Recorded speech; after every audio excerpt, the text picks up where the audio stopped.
ये फ़ील होता है कि ये हम सारे जितने एक्टर्स हैं, हम जितने सारे लोग ऑफिस में काम कर रहे हैं, घरों में काम कर रहे हैं, ये सबके लिए है कि अगर आपको रिज़ल्ट नहीं मिल रहा है तो कितने भी साल निकल जाए आपको फ़ाइट करते रहना है। और ये जो फीलिंग है मैं आप सबको सबके साथ शेयर करना चाहता हूँ कि रोज़ सुबह उठना है, रोज़ सुबह तैयार होना है, काम पे जाना है, घर आके चेक करना है रिज़ल्ट मिला नहीं मिला, फिर अगले दिन सुबह उठ के जाना है और ये करते रहना है।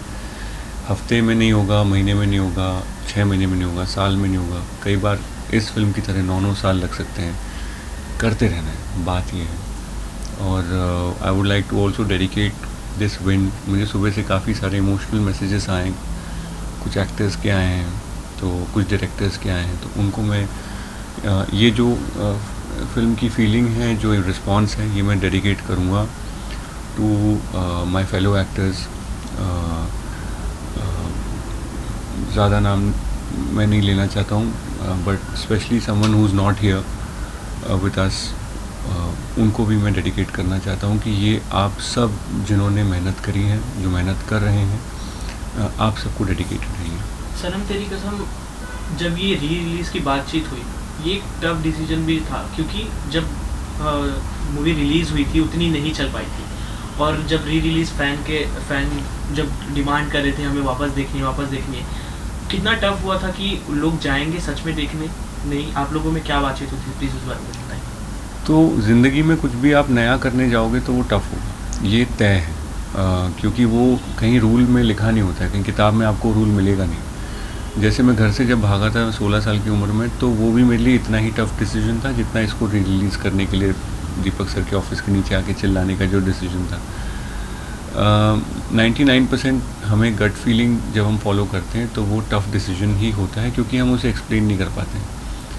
तो जब मैं घर से भी भागा हूँ, वो भी मैं नहीं एक्सप्लेन कर पाया किसी को। जब मुंबई से मैं हैदराबाद जाने लगा तेलुगु फिल्म्स का पार्ट बनने, तब भी मैं एक्सप्लेन नहीं कर पाया मैं क्यों कर रहा हूँ। वहाँ से जब मैं वापस मुंबई में ट्राई करने आया, तो भी मैं एक्सप्लेन नहीं कर पाया।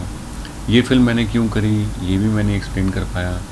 इसके बाद मैंने बाकी फ़िल्में क्यों करी, वो भी मैं नहीं एक्सप्लेन कर पाया। और फिर 9 साल बाद इसको री रिलीज़ करने का थॉट क्यों आया, वो भी मैं नहीं कर सकता, क्योंकि ये सारी जो फीलिंग्स हैं ये पेट के ऊपर और दिमाग के नीचे कहीं इस एरिया से आती हैं, और इसका कुछ लॉजिक होता नहीं है, तो इसे वर्ड्स में डालना बहुत कठिन है। तो मेरा आपसे सबसे रिक्वेस्ट है कि इस एरिया में कुछ भी फीलिंग आए, उस पर ध्यान दीजिए और उसको ट्राई करिए कि आप करो।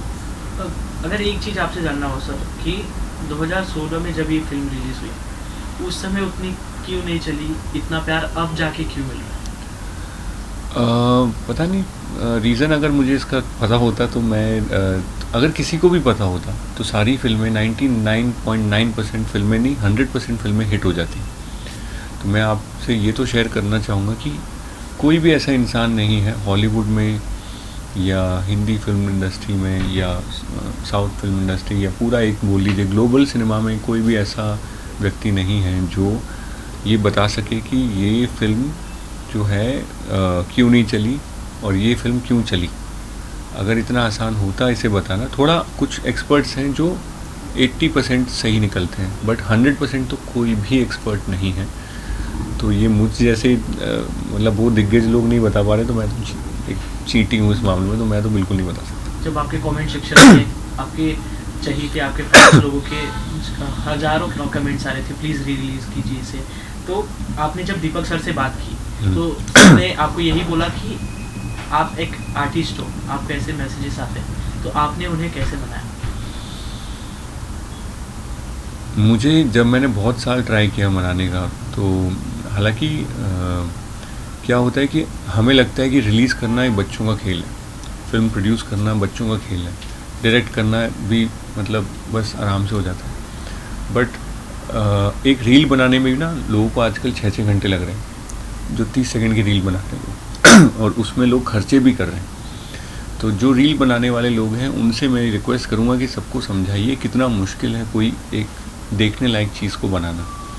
तो मैं इसमें प्रोड्यूसर सर की बिल्कुल भी वो नहीं मानता कि उनको उनकी वजह से कोई, मैं मानता हूँ कि ऑडियंस ने नहीं देखा तो एक प्रोड्यूसर क्या करेगा। और तो वो एक्चुअली हमारी पूरी टीम ना एक तरीके से शांत हो गई थी इस फिल्म के बाद। मैं अपनी गलती मानूंगा काफ़ी इसमें ज़्यादा। जैसे क्रिकेट मैच हारने के बाद एक पूरी क्रिकेट की जो बस होती है शांत पड़ जाती है, कोई किसी से बात नहीं करता है। गलती किसी की नहीं होती है बट कोई किसी से बात नहीं कर पाता उस समय। वैसे ही मैं भी किसी से बात नहीं कर पाया 8-9 साल तक। तो कहीं ना कहीं मैं अपने ऊपर भी ये ब्लेम लूँगा। और फिर मैंने फाइनली जब मैंने उनको ऑडियंस को बोला इंस्टाग्राम पे कि आप लोग प्लीज़ इस कमेंट सेक्शन में आप लोग करिए जो आपको भरना है, और उन लोगों ने वो चीज़ को फॉलो किया, लिखा। तो वो लेके फिर मैंने उनको नीचे लिखा था कि अगर आपने इतने इतने कमेंट्स कर दिए तो मैं कल दीपक सर के ऑफिस चला जाऊँगा। वो जैसे कैरी मिनाटी एंड में बोलते हैं ना कि इतने मिलियन का टारगेट करते हैं, वैसे तो नहीं बोल पाया मैं, लेकिन उस तरीके से मैंने उनको लिखा कि इतने अगर आपने कमेंट्स कर दिए तो मैं कल चला जाऊँगा। और सच में उससे 3 गुना कमेंट्स आ गए। तो फिर मैं आ गया यहाँ पे नीचे, और मैंने वो हरकत करी जो मेरे कई मतलब करीबी लोगों ने मुझे मना किया कि एक एक्टर ऐसे हरकत नहीं करना चाहिए एक एक्टर को, कि नीचे खड़े हो गए ऑफिस में आप चिल्ला रहे हो, ये अच्छा नहीं लगता आपकी इमेज पे। बट मुझे इन सब चीज़ों से फ़र्क इसलिए नहीं पड़ता क्योंकि मैं एक फ़िल्म फैमिली से नहीं हूँ। तो मुझे ये नहीं सोचना पड़ता है कि मेरी फैमिली वालों की इज़्ज़त कम होगी, या मैं अकेला आया था तो मुझे फ़र्क पड़ता नहीं है। तो मुझे कल भी अगर पार्ट 2 के लिए नीचे बैठ के 11 दिन का अनशन करना पड़ेगा तो मैं वो भी करूँगा आप लोगों के लिए। तो पानी की बोतलें ले आना बस आप लोग, वो पी के मैं निकाल दूँगा 11 दिन। जिस तरह से आप थिएटर विजिट कर रहे हैं, लोगों का इमोशन फूट के निकल रहा है, इतनी ढेर सारी प्यार मिल रही है आपको। आप जैसे पहुंच रहे हो, लोग सेल्फी खिंचाने, जो थिएटर में बड़े पर्दे पे दिख रहे हैं वो सामने आके जब खड़े हो जा रहे हैं, उन लोगों के लिए इतना अच्छा सरप्राइज लेकर आप जा रहे हो। वो किस तरह की फीलिंग होती है जब आप उनसे इंटरेक्ट करते हो चलते फिल्म के बीच या बाद में? मैं जब भी रास्ते में जैसे कोई मंदिर दिख जाता है तो हमारी ऐसी आदत होती है ना, वैसे करते हैं। तो मैं हमेशा जब भी मंदिर दिख जाता है मैं ऐसे करता हूँ, तो मेरे वर्ड्स में सुनता हूँ मैं क्या बोल रहा हूँ। तो वहाँ मैंने कभी भी अपने आप को पाया नहीं है कि मैं मांग रहा हूँ कुछ, मैं हमेशा थैंक यू बोल रहा होता हूँ, कुछ लाइफ में है या नहीं है। तो वही थैंक यू बोलने में ये थिएटर जा रहा हूँ। मैं ये नहीं फ़ील करना चाह रहा हूँ कि मुझे क्या फ़ील हो रहा है, उससे मुझे मतलब नहीं है। मुझे मतलब है कि मैं जितने हाथ मिला सकूँ और उनको आँखों में देख के थैंक यू बोल सकूँ, वो चीज़ मुझे करनी है जितनी ज़्यादा हो सके। क्योंकि उन लोगों ने ही किया है, उन लोगों ने ही इसको 9 साल तक प्यार देते रहे, और आज इन्होंने सिर्फ कमेंट्स में ही प्यार नहीं दिखाया। क्योंकि कई साल तक मुझे लगता था कि ये प्यार सिर्फ कमेंट्स में है। जब आप जेब में से पैसे निकाल के टिकट खरीदते हैं तो वो फ़िल्म की दुनिया में वो चीज़ फिर मैटर करती है। क्योंकि कमेंट्स से फ़िल्म नहीं बन सकती, फ़िल्म बनती है टिकट सेल से, जो मैं इतने साल से बोल रहा था। और फाइनली सब लोगों ने उस चीज़ को एक्चुअली प्रूव किया। इस री रिलीज़ के दौरान आपकी 9 साल पुरानी कौन सी फ्लैशबैक है जो आपको वापस आपके दिमाग में आने लगी, यादें ताज़ा होने लगी? यही कि मैं 9 साल 10 साल पहले अपने डायरेक्टर्स के ऑफिस में इस फिल्म को पाने के लिए ऑलमोस्ट भीख मांग रहा हूँ, वो मुझे याद आ रहा था। और फिर उनका मुझे मना कर देना क्योंकि ऑलरेडी किसी और की कास्टिंग हो चुकी थी, ये मुझे याद आ रहा था। फिर उन्होंने कहा आप टाइम वेस्ट कर रहे हो हमारे यहाँ, प्लीज़ जाइए यहाँ से। तो फिर मेरा उनसे और ज़्यादा रिक्वेस्ट, प्लीड करना, मतलब ऑलमोस्ट गिर के, कि प्लीज़ मेरा ऑडिशन देख लीजिए, ये सब याद आ रहा था। फिर उन्होंने कहा किसी को, अपने एडी को, रवि जी करके एक असिस्टेंट थे, उनको बोला ले इसका ऑडिशन यार, इसको हटाया। तो मैंने कहा बस मेरा वर्जन देख लीजिए इंदर का, क्योंकि जिस हिसाब से मैंने उसको देखा है, समझा है, मैं वो दिखाना चाहता हूँ लोगों को। तो उन्होंने ऑडिशन देखा, फिर रवि जी लेके गए, ऑडिशन दिखाया, और वो 1 घंटे बाद आए, उन्होंने कहा फिर से करके दिखाओ। तो मैंने फिर से करके दिखाया वो सब। तो फिर उन्होंने 1 घंटे बाद वापस आए, उन्होंने मुझे हग किया और बोले हमारे प्रोड्यूसर सर का तुमने बहुत नुकसान करा दिया है, क्योंकि सारे कपड़े बन चुके थे। 2 दिन के बाद वो शूट है, जो बाथटब वाला जो सीक्वेंस है अगर आप देखेंगे, तो उसकी तुरंत 2 दिन बाद था। और उन्होंने, जब मैं शुरुआत में उनसे बोल रहा था कि मुझे करने दो, उन्होंने कहा था आप टाइम वेस्ट कर रहे हो, बगल वाले ऑफिस में जो है लड़का, जो हमारा हीरो है वो सिलेक्ट हो चुका है, वो बैठा हुआ है, स्क्रिप्ट पढ़ रहा है। जब ये सब हुआ, जब विनय सर, राधिका मैम ने देखा, विनय सर और दीपक मुकुट सर से उन्होंने बात करी मेरा ऑडिशन देखे, तो विनय सर ने फिर मुझे हक किया और बोले कि हर्ष तुमने दीपक मुकुट सर का काफ़ी नुकसान करा दिया ऑलरेडी, क्योंकि अब सब कपड़े चेंज होंगे, कॉस्ट्यूम चेंज होगा, और अब तुम्हारे लिए बनेंगे क्योंकि तुम फिल्म कर रहे हो। तो उन्होंने मुझे हक किया, तो वो सब मुझे याद आ रहा था। तो मैंने उनसे कहा सर मैं कुछ आपसे पूछूं, उन्होंने कहा बोलो। मैंने कहा सर वॉशरूम जाना है। तो उन्होंने कहा इतनी देर से तो बोला क्यों नहीं, तो उन्होंने कहा बगल वाले ऑफिस में चले जाओ। तो जब मैं वहाँ गया तो वो लड़का एक्चुअली वहाँ बैठा था और वो पढ़ रहा था स्क्रिप्ट। और कई साल के बाद उस लड़के के साथ फिर मैंने एक फ़िल्म करी दंगे, और वो मेरे ऑपोजिट था इस फिल्म में। तो लाइफ फुल सर्कल हुई और आज ये फिल्म वापस थिएटर में। तो यही सब नॉस्टैल्जिया दिमाग में चल रहा है, ये सब चीज़ें याद आ रही हैं। तो सर जैसे आपने बताया कि ऑफिस में जाके काम मांगते थे, आपके काफ़ी करीबियों को पता होगा, सबको ये बात नहीं पता है जो आप फन पे गिटार प्ले करते थे। काफ़ी अलग ही बात है वो। अब now you are the most talented and famous star, so कैसे जर्नी डिस्क्राइब करोगे आप? वो किस्सा भी अगर आप सुनाना चाहो तो। वो तो मतलब that is one of the jobs which I have done. Honestly मैंने इतने सारे जॉब्स किए जिसके बारे में बोलना बहुत लंबा पड़ जाएगा आपको, क्योंकि घर से जब आप भागते हो तो आप सीधा फिल्म के सेट पे नहीं लैंड होते हो। सबसे पहले आपको 2-3 घंटे बाद भूख लगना शुरू हो जाती है घर से भागने के बाद। फिर आपका दिमाग चलता है पैसे कितने। तो मेरे जेब में 200 थे, 75 की टिकट खरीद ली थी, 125 बाकी थे। वो तो खर्च हो जाते हैं आधे दिन में खाना वाना खाने में। और उसके बाद फिर आपको लगता है कहीं से कुछ जॉब की जुगाड़ करी जाए। तो फिर वो जॉब की जुगाड़ मैंने फिर STD बूथ में रजिस्टर मेंटेन करना शुरू किया। फिर मेरी हैंडराइटिंग थोड़ी ठीक है तो फिर मैंने वो साइबर कैफ़े में शुरू किया। STD बूथ में मुझे 10 रुपये मिलता था पर डे, साइबर कैफ़े में 20 रुपये पर डे मिलता था। तो कम से कम एक मील में वहाँ पे जो है कमा पा रहा था। वहाँ से फिर मैं डिलीवरी बॉय बना, किसी की बाइक लेके और सामान डिलीवर करना, वो सब किया। फिर मैं एक DJ का बैग उठाता था। वो DJ नितेश और DJ रिक्कू, ये लोग अभी भी कोई उसमें से सुन रहे हो तो उनका मैं बैग उठाता था, उनका असिस्टेंट था। तो मैं बैग रखता था, कंसोल को साफ़ करता था। फिर वो लोग आते थे, फिर मैं चला जाता था। तो वो भी मेरा एक काम था। तो ऐसे तो मैंने बहुत सारे और जॉब किए हैं, लेकिन वही मैं आप सबके साथ ये बोलना चाह रहा हूँ कि रिज़ल्ट नहीं मिलेगा आपको रोज़ रोज़, तो बिल्कुल नहीं मिलेगा। कई बार हफ्तों, महीनों, सालों तक नहीं मिलेगा। रोज़ आपको उठ के तैयार होना है और अच्छे से अपना काम करना है और चुपचाप शांति से सोना है। अगले दिन फिर उठ के आपको पूरा काम करना है, फिर चुपचाप शांति से सोना है। जब आपके 10,000 आवर्स पूरे हो जाएंगे, एक रूल है कि 10,000 घंटे जब आपकी किसी भी शिद्दत में पूरे हो जाते हैं तो वो आपकी मनोकामना जो है पूरी हो जाती है। मेरे 10,000 घंटे 2 बार हो गए थे। तो पहली बार में तो मुझे फिल्म मिली, फिर मैंने 10,000 घंटे और सोचा इस बारे में और इसकी तरफ काम किया। तो 10,000 आवर्स का एक रूल होता है जिसको मैं फॉलो करता हूँ। और इस एक्सपीरियंस के बाद मैं और 10,000 घंटे के लिए तैयार हूँ कि मेरी और भी अगर स्ट्रगल रहेगी मैं वो भी करूँगा। सो इतना प्यार, इतना क्रेजीनेस देखने के बाद, so what is the success for Harshvardhan Rane? Success for Harshvardhan Rane would be कि वेट करने की कैपेसिटी।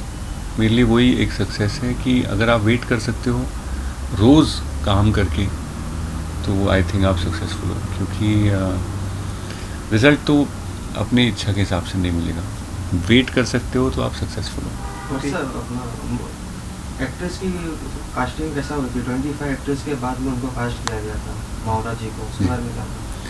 25 तो नहीं, आई थिंक ज़्यादा, मेरे ख्याल से 200 से ऊपर लोगों की उन्होंने ऑडिशन लिया था। और वो भी कम है कि उनको 200 में ही मिल गई मावरा, बड़ी बात है। क्योंकि जो मावरा ने इस फिल्म के लिए किया है वो इम्पॉसिबल है।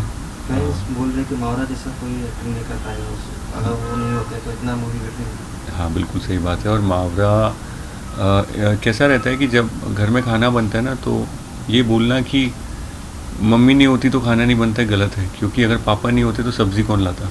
तो पापा वह हैं प्रोड्यूसर, मम्मी है डायरेक्टर, जो कढ़ाई में खाना बन रहा है वो है एक्टर, जो दादी आपको खाना खिला रही है वो है ऑडियंस, वो है म्यूज़िक डायरेक्टर। आपके हिमेश सर नहीं होते तो मूवी हिट नहीं होती।